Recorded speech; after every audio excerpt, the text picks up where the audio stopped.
rapidamente o que é ser cheio, o que é ser cheio do Espírito Santo. As páginas do Novo Testamento nos mostram pelo menos dois exemplos e dois contextos do que é ser cheio do Espírito Santo. Se os irmãos forem ver, livro de Atos dos Apóstolos, capítulo de número 2 e o versículo 4, e todos foram cheios do Espírito Santo e começaram a falar noutras línguas, conforme o Espírito lhes concedia que falassem.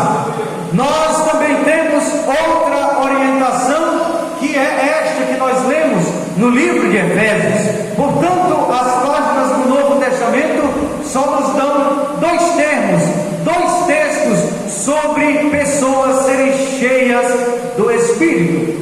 Mas nós podemos entender que em Atos 2, o ser cheio do Espírito, a evidência inicial de que uma pessoa foi cheia do Espírito é ela falar em línguas estranhas por meio do Espírito Santo de Deus. Aleluia!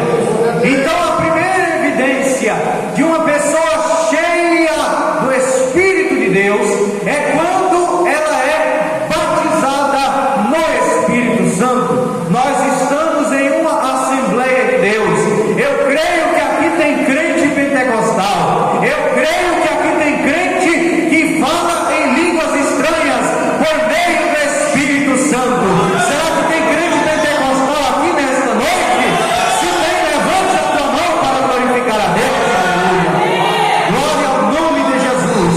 E quando nós vemos no livro de Efésios a expressão enchei-vos do Espírito, Paulo está falando de outra característica, não somente do falar em línguas, mas é como se o apóstolo estivesse dizendo, me permita com as minhas palavras, no dia de Pentecostes, vocês foram cheios do Espírito e falaram em línguas estranhas, mas não é somente por isso que vocês são cheios do Espírito, e nós devemos entender a etimologia dessa palavra, ser cheio.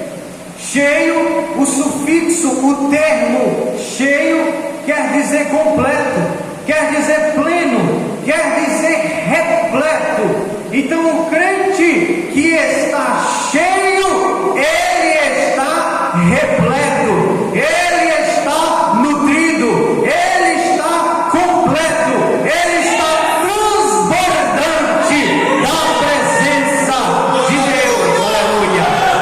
Então o crente que está cheio não tem espaço para mais nada. Se eu digo que estou cheio, eu não posso em mim haver espaço para algo mundano entrar dentro de mim. Se eu digo que estou cheio, eu não posso ter espaço para postagens escandalosas na internet.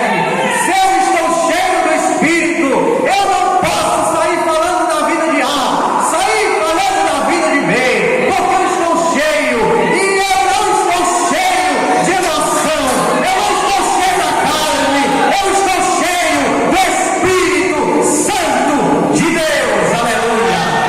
Glória ao nome de Jesus para sempre. O contexto de ser cheio do Espírito de Efésios 2 é ter uma vida com caráter. Não é uma vida de pulo, de roda-roda, de movimentos originários da carne, mas ser cheio do Espírito é falar em línguas estranhas, mas também é ser um crente humilde, é ser um crente honrado, é ser um crente vitorioso, é ser um crente que obedece à palavra de Deus. Isso é ser cheio do Espírito Santo de Deus. Aleluia. Quem está entendendo o que Deus está falando nesta noite, diga amém. Aleluia, glória a Deus. O crente que está cheio, ele não tem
por seus frutos os conhecereis. Porventura, colhem-se uvas dos espinheiros, ou figos dos abrolhos? Assim, toda árvore boa produz bons frutos, e toda árvore má produz maus frutos. Não pode a árvore boa dar maus frutos, nem a árvore má dar bons frutos. Toda árvore que não dá bom fruto, corta-se e lança-se no fogo. Portanto, pelos seus frutos os conhecereis. Quem está cheio do Espírito dá frutos bons. Quem está cheio do Espírito não dá frutos maus. Ele dá fruto para o engrandecimento da obra de Deus. Ele dá fruto para o povoamento da obra de Deus. Ele não dá fruto para que a obra regrida. Ele não dá fruto para que a obra se acabe. Mas Ele quer estar por dentro, ajudando. Toda coisa em nós estou dentro. Eu posso, eu sei, eu faço, porque eu quero ajudar. Eu quero fazer algo pela obra de Deus. O crente que está verdadeiramente cheio do Espírito, ele tem características de que está cheio de Deus. Muitos estão dizendo: eu estou cheio do Espírito, mas pisa no calo dele para você ver. É culto de ceia, nós temos que falar sobre isso. Pisa no calo dele, fala uma coisa que ele não gostou. Está cheio? Será que está cheio? O que vai determinar se essa pessoa está cheia ou não é a atitude dela após esse confronto. O que nós estamos vendo é pessoas, porque pulou meia hora, 2 horas, inventou um monte de profecia, dizendo que está cheio do Espírito. Quem é cheio do Espírito tem discernimento. Quem está cheio do Espírito não aceita qualquer tipo de coisa, porque o Espírito de Deus é sábio, o Espírito de Deus é nobre, o Espírito de Deus é educado, o Espírito de Deus não se leva por qualquer coisa. Aleluia! Porque o sobrenome deste Espírito é Santo. Ele não é o espírito humano que é falho. Ele não é o espírito maligno. É o Espírito Santo de Deus. Quem pode glorificar este Espírito nesta noite? Aleluia! Glória ao nome de Jesus. Oh, irmãos, quando nós paramos para analisar esses temas, nós vemos tantas heresias, nós vemos tantos movimentos originários da carne, nós vemos tantas pessoas inventando com aparência exterior de que estão sendo usadas, de que estão sendo cheias do Espírito, mas no interior, nos bastidores, são pessoas fracas, são pessoas imorais, são pessoas que trazem todo tipo de problema para a obra de Deus. E isto não é característica de uma pessoa cheia do Espírito de Deus. Aleluia! Glória ao nome de Jesus para sempre. Nós, irmãos, quando vemos outra pergunta, biblicamente falando, o que é ser cheio do Espírito? Ser cheio do Espírito é ser plenamente guiado pelo Espírito de Deus. Para confirmar o que eu estou dizendo, eu vou ler apenas um versículo com os irmãos.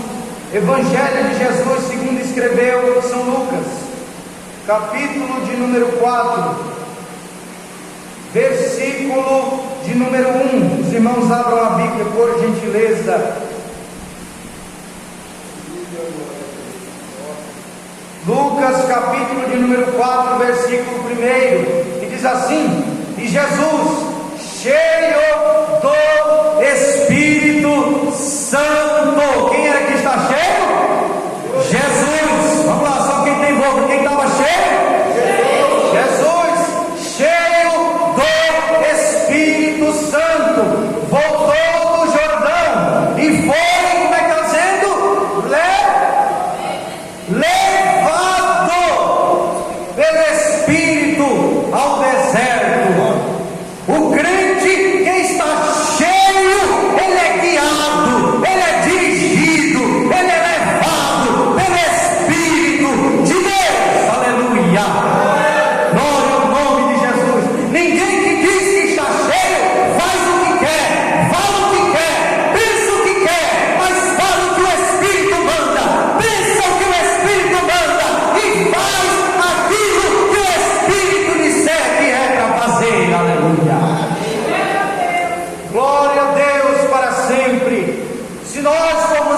Eu só vou citar, não vou ler. Primeiro livro de Samuel, capítulo de número 10, versículo 6, diz assim: então o Espírito do Senhor dominará você, e você se tornará uma pessoa diferente.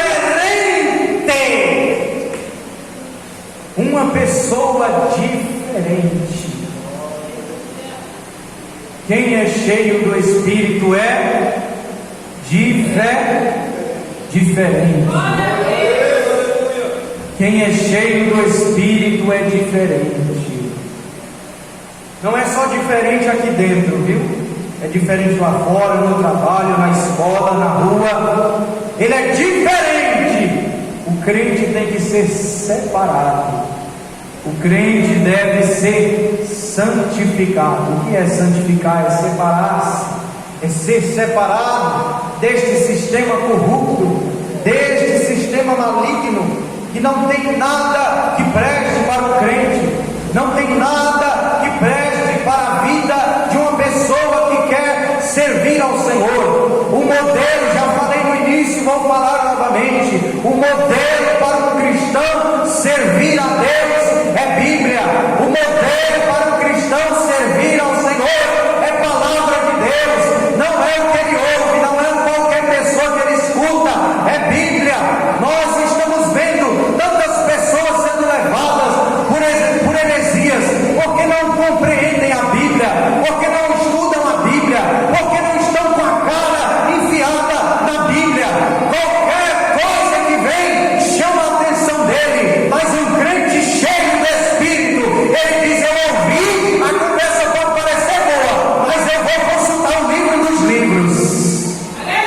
Aleluia!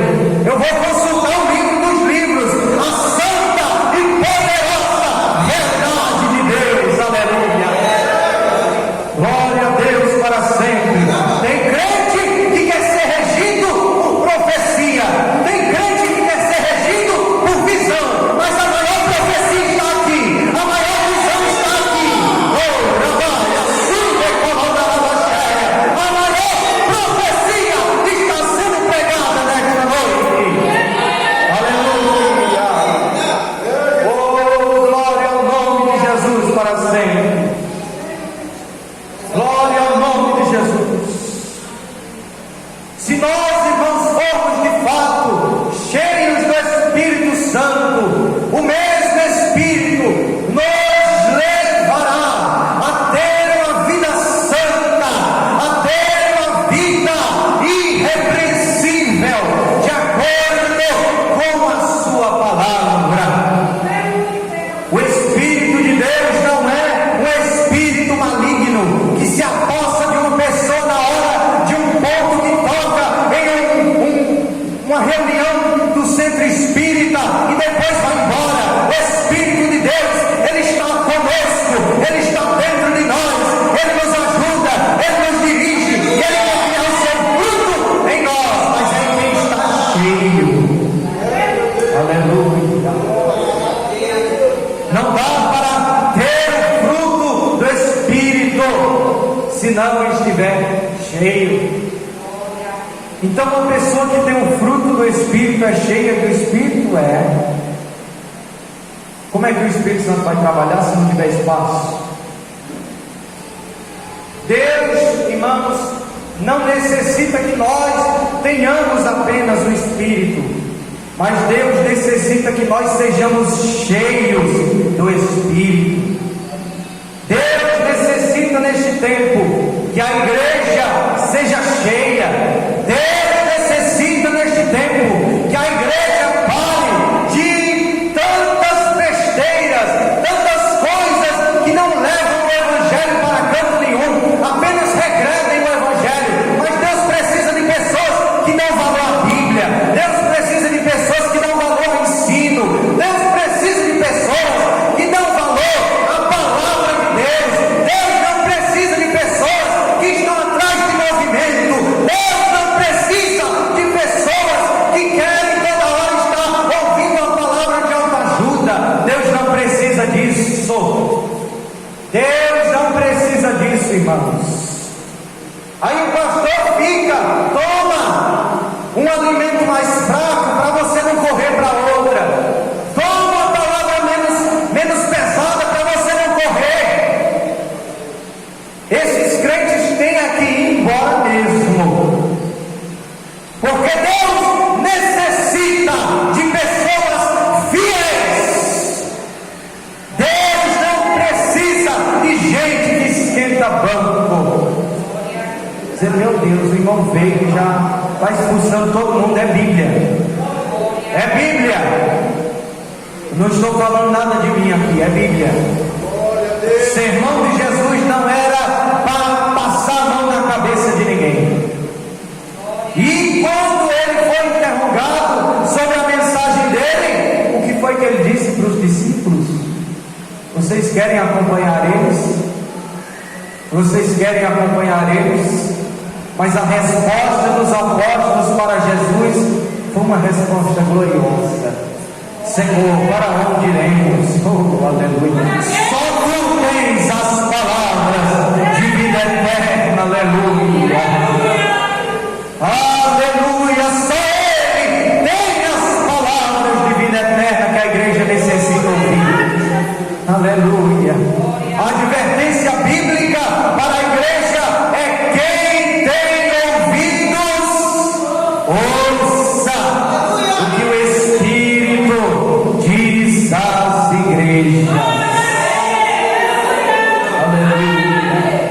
Glória ao nome de Jesus para sempre. Já vou terminar. Deus, irmãos, necessita nestes tempos da nossa santificação. Deus não está se importando se você canta bem. Deus não se importa se você é uma dupla, se você é um quarteto, se você é um conjunto. Mas Deus se importa é com o teu coração. De repente você não quer nem a oportunidade, de repente você não quer nem falar nem um amém, mas Deus conhece o teu coração e sabe que você é fiel, sabe que você está santificado. E de repente muitos que estão falando, que estão fazendo uso do microfone, estão todos errados, e Deus não está percebendo nenhum ponto que esta pessoa está falando. Porque Deus não necessita de estrela, porque a estrela aqui é Ele. Aleluia. Jeová não necessita de gente que quer mostrar técnica. Olha como eu canto bem, olha como eu faço o melisma, olha como eu prego bem, olha como eu uso regras de sintaxe. É lógico, é bom estudar, é bom falar bem, é bom se expressar, mas Deus não está preocupado com isso. Muitos só têm a técnica, mas por dentro, os bastidores, é algo tudo errado. Aleluia. O exterior mostra algo, mas Deus conhece o interior. Aleluia. De repente, um crente que se acha mais fraco aqui é o mais forte. Aleluia. Oh, aleluia. Quem pode dizer: eu sou mais fraco, Jesus? Eu sou mais fraco daqui. Oh, Adaia, Súbria, é Jeová que faz tudo, nós não fazemos nada. Deve a Súbria, nós não somos nada, nós não fazemos nada, nós não fazemos nada, mas quem faz é Ele, quem faz é Ele, quem manda é Ele, porque tudo está na mão dEle. Ai, a Súbria.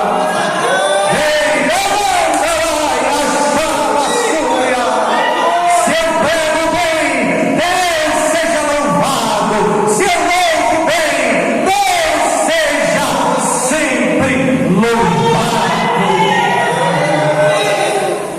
Glória ao nome de Jesus. Que Deus complete esta mensagem no coração da igreja.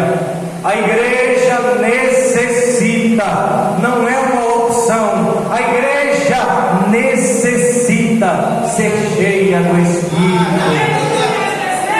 Se você ainda não é batizado no Espírito Santo, busque a primeira evidência de ser cheio. E depois que falou em línguas, procure colocar o seu caráter mediante a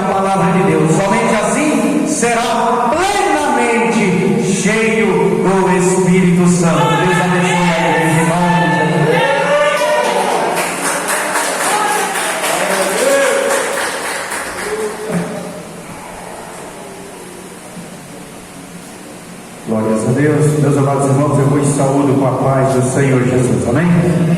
Graças a Deus por essa palavra, a qual acabamos de ouvirmos nessa noite, a palavra do nosso Deus. Estamos alegres, pois estamos na casa e na presença do Senhor, amém, meus irmãos? E também estamos alegres, estamos felizes em retornarmos a esse lugar de oração e de adoração ao nosso Deus, né? E hoje aí com a presença de muitos outros irmãos, né? Os quais não estiveram, não estavam, né? Na última vez em que aqui estivemos, né? Louvo a Deus por a vida de cada um dos irmãos que estou revendo na noite de hoje. Deus em Cristo Jesus continue abençoando a sua igreja, abençoando o seu povo no nome do Senhor Jesus, né? Vamos rever cada um dos amados irmãos, né? Visto que não estava aqui muita gente, né? O sinal deles era o nosso amado pastor Tenor. Não estava no dia, né? Estava em visita, né? Estava em visita. E também nosso amado pastor Roberto, Otávio, né? E entre outros irmãos, né? Mas estamos alegres, amém, meus irmãos? Deixemos ali Varzinha e viemos cultuarmos ao nosso Deus com os irmãos nessa noite, amém? A glória de Deus. Estamos alegres, né? Estamos felizes por isso, e já quero agradecer a Deus em primeiro lugar por esse privilégio de retornar a esse lugar, e também agradecer ao nosso pastor, Sr. Tenor, e aos demais servos do Senhor, né? Por essa rica oportunidade a qual estou tendo de ministrar a ceia do Senhor. Amém, meus irmãos? Nós vamos estar lendo a palavra do Senhor. Convido a toda a igreja a abrirem as vossas Bíblias aí primeira carta de Paulo aos irmãos de Corintos. Aos irmãos de Corintos. Corintos era a cidade, amém, meus irmãos? Primeiro aos Coríntios, no seu capítulo de número 11, nós vamos estar fazendo a leitura para juntos podermos, né, participarmos ou não do corpo e do sangue de Cristo, amém? Podermos ou não, mas o Senhor, o Espírito Santo aqui através do apóstolo, ele abre um parênteses para que aquele que porventura não possa, ou esteja no sentido de estar indigno, né, de participar da ceia do Senhor, ele faça aí uma autoanálise, né, e assim coma do pão e beba do cálice, participe com alegria, né? Então vamos estar lendo a partir do versículo 23, 1 aos Coríntios, primeira carta de Paulo aos Coríntios, capítulo 11, versículo 23 em diante. Assim está escrito: porque eu recebi do Senhor o que também vos ensinei, que o Senhor Jesus, na noite em que foi traído, tomou o pão e, tendo dado graças, o partiu e disse: tomai, comei, isto é o meu corpo que é partido por vós, fazei isto em memória de mim. Semelhantemente também, depois de cear, tomou o cálice, dizendo: este cálice é o novo testamento, ou a nova aliança, né? No meu sangue. Fazei isto todas as que beberdes em memória de mim. Porque todas as vezes que comerdes este pão ou beberdes este cálice, anunciais a morte do Senhor até que venha. Portanto, qualquer que comer este pão ou beber o cálice do Senhor indignamente, será culpado do corpo e do sangue do Senhor. Examine-se, pois, o homem a si mesmo, e assim coma deste pão e beba deste cálice. Porque o que come e bebe indignamente, come e bebe para a sua própria condenação, não discernindo o corpo do Senhor. Por causa disso há entre vós muitos fracos e doentes, e muitos que dormem. Porque se nós nos julgássemos a nós mesmos, não seríamos julgados, mas quando somos julgados, somos repreendidos pelo Senhor, para não sermos condenados com o mundo. Amém, meus irmãos? Somente até aqui. Os dois últimos versículos não tem muita importância assim de estar mencionando eles, né? Porque o 33 vai dizer, Paulo disse que quando, portanto, meus irmãos, quando vos ajuntais para comer, esperai uns pelos outros. É um costume de cada ministério, de cada ministério, cada congregação, cada um tem o seu costume, uns de pegar o pão, quando eles assentaram, de pegar o pão e ficar ali esperando, como uma regra, como que fosse uma regra. E isso fica a critério de cada um. O que Paulo disse aqui, quando ele disse: portanto, meus irmãos, quando vos ajuntais para comer, esperais uns pelos outros,